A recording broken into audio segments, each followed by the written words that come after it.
The EURUSD is up once again today. However, with the upcoming Fed rate decision, I do think traders have to be careful, and I'll show you why in this video. So if you guys saw the weekly forecast, you know about this area around 108.80. This is the trend line. If we take a look at the weekly time frame here on the EURUSD, you can see where going back to late 2022, this was a trend line that we talked about last year as this market was breaking down. So we talked about it through here. This was obviously a very bearish signal, right? This 2-week breakdown. And what we talked about when the market was trading down here in this area, especially when it started to form these higher lows, is the fact that we never saw it come back here within this 107 area, which left an imbalance during that 2-week breakdown last year. So imbalances like that do tend to fill, which we saw, clearly on this candle, massive rally here from the euro. And so far, really not much of a pullback. We did get a little bit of a pullback over the last few days. Looking at the daily chart, you can see where we had this 2-day pullback last week, but really for the most part, there really hasn't been a significant pullback for the euro. Now, that speaks to the strength here. However, at the same time, you also have to understand that the longer this market goes without pulling back, the more liquidity there is building below all of these lows, okay? So really, back here we saw this low swept. However, we didn't see this one swept. We have not seen this one swept. So there's a lot of liquidity building up below these lows here. So you've got to keep that in mind, especially as we come up on this week's FOMC. Now, with all of that said, I really don't see a whole lot to do here with the euro just going sideways. It's way too messy around this area for me to try to open a trade. However, I do think that the DXY is going to be the chart to watch this week. All right, now I know that there's a lot of levels going on here in this region. However, all of this makes sense when you zoom out and look at the price action going back to 2023. So we've been talking about this in Discord, but you can see that this level right now comes in just below current rates. All right, so you can see that off of these lows here, we've got the closing price down here. We have this low. This was the failed breakdown that we saw last year that we talked about. So you can see resistance right here. During that breakdown, we had the reclaim up here around 102.50, 102.60, and this is where I was getting bullish on the US dollar last year. And of course, this is where we saw this rally begin. Now, you can also see that off of this high from back here in October 2023, we have this descending trend line that was tested as new support during last year's breakout. All right, so support through here. So we also know that this is a critical level that the DXY is now trading below.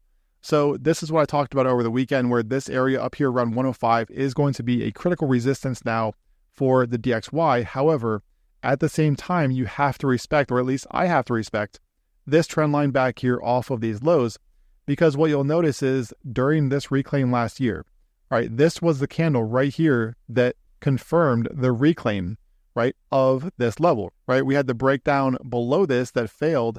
This candle reclaimed it, and notice how we never got a retest of this level, right? We never got a full retest of this.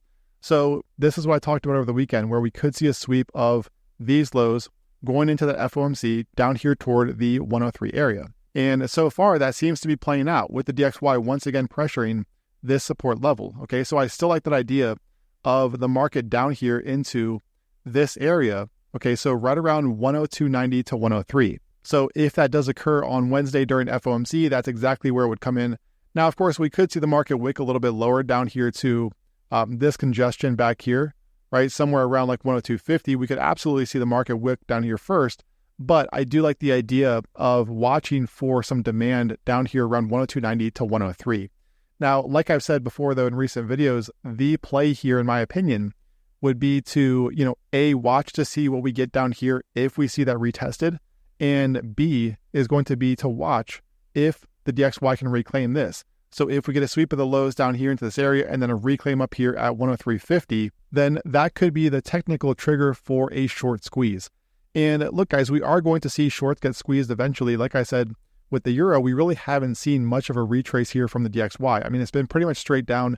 We did see a little bit of a retrace last week, but in my opinion, this high right back here, because this is where the structure changed from a very impulsive move to consolidation, this high back here is the one that I want to see swept before we get the market moving lower. Now, it doesn't mean that we will get it, okay, but that's what I would like to see here from a structural standpoint. Now, one thing that we talked about in VIP as well in Discord, which, by the way, if you guys do want to join us, and that's my help every single day in Discord, also VIP only videos twice during the week, and also seeing my trades in real time. which I've had 5 winners out of the last 6 trades. Of course, I can't guarantee that that's going to continue, but we have been on a roll there in Discord. See the link in the description, guys, of this video for 85% off lifetime access to our group. You're also going to get complete access to the course, or if you're on the website, click on that Join VIP link. So looking back here at the price action from late 2022.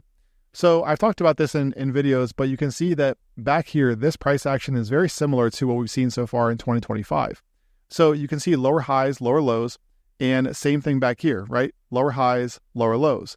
Now, from this point, you can see where we got a very impulsive breakdown, right? On this candle right here, or these few candles. And same thing right here, very impulsive breakdown.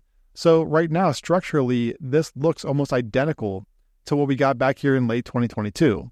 Now, what you're going to notice, though, is that shortly after that very impulsive breakdown, you can see this price action right here from this low to this high, right? This is the short squeeze that I'm potentially looking for somewhere over here. So this would line up with, the market coming down here, testing this level down here around 102.90, 103, and then potentially bouncing from there to give us a push back here into 102.60, potentially this 105 area. So again, you can see back here, very impulsive move lower. We got the short squeeze up and then the continuation. So something similar, if we get something similar this time, it would look something like this down here at this area, up here at 105, and then that continuation below the 103 area. Now, with all that said, okay, I want to be very clear here that this is not how I trade. I don't just look at the market, what it did before, and assume that it's going to do the same thing. That is not how I trade. I don't like to forecast. I like to react to markets, and I try not to forecast whenever possible. I just wanted to show you guys that because, structurally, it is very, very similar to what we got in late 2022. Now, obviously, too, if this continues, guys, then we could see the DXY come down here and even potentially sweep these lows later this year. All right, so that scenario is certainly on the table, especially considering that this up here is technically a failed breakout of this level from 2023. All right, so again, I don't like the forecast. I do just, simply react to markets, specifically fake outs when they occur, like what I described on the Euro NZD over the weekend. So really, that's the only trade I put on the Euro NZD last week, that short, which is currently a few hundred pips in profit, so it's going really nicely. So again, I try not to forecast, guys. I'm always looking to react to markets and not forecast or predict what might happen. But with that said, okay, again, I want to finish this up, which is talking about the fact that we really haven't seen much of a short squeeze here. We saw a little bit of relief last week, but in my opinion, that is not what I'm looking for in order to look for US dollar shorts. If I'm going to short the US dollar following this breakdown back here, I want to look for something higher up, right? I want to short high, long low. So with that in mind, I'm looking for something down here into this area around 102.90, 103, potentially for that short squeeze up toward the 105 region, and then potentially a continuation from there. All right, so not forecasting, but at the same time, this right here, in my opinion, is essentially the range that we're looking at as we head into the second half of March. Now, if this should change, then so be it, right? So be it. So for me, guys, and I want to be very clear about this, and again, we talk about this all day long in Discord. I answer questions, we talk about it in detail. It's all in the course that I put out. But for me, what this is going to come down to is, like I said, these lows right here, we know this is key support for the DXY, right? We also know that this is likely to be support down here around 103, maybe just below. So in order to play this with the highest conviction possible, it's not just about blindly longing the US dollar down here. It's about waiting for the retest here, waiting for the reaction, and then reacting if we get the reclaim up here. Okay, like I've always said, this right here is your long setup. This is your long setup, right? Waiting for that high conviction play to show that buyers are stepping in and reclaiming key levels after sweeping lows. All right, so I could be wrong on this. It might not play out, and that's fine. But again, I just want to be clear that the high conviction play here is to sweep the lows and then reclaim this level on the high time frames, not to simply look for blind entries down here in this area, because that can also get you in trouble, especially coming up on FOMC.